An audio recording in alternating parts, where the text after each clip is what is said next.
Bhojpuri world present. बोल सच्चा दरबार की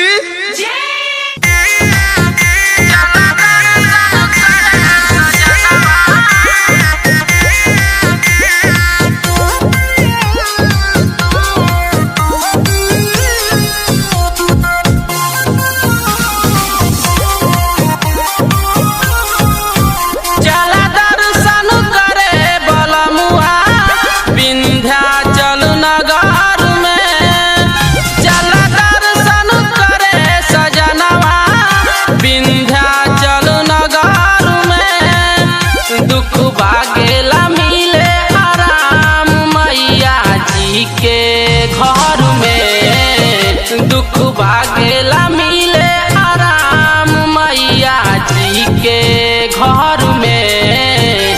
चला दर्शन करे सजनवा विंध्याचल नगर में। चला दर्शन करे सजनवा विंध्याचल नगर में।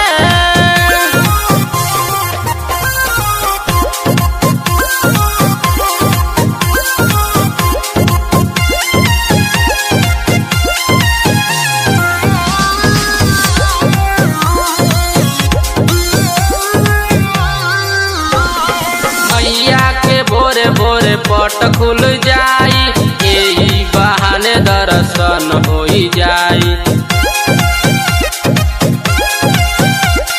मैया के भोरे भोरे पट खुल जाई, यही बहाने दर्शन होई जाई। जय माता दी जय माता दी बोले के डगर में। जय माता दी जय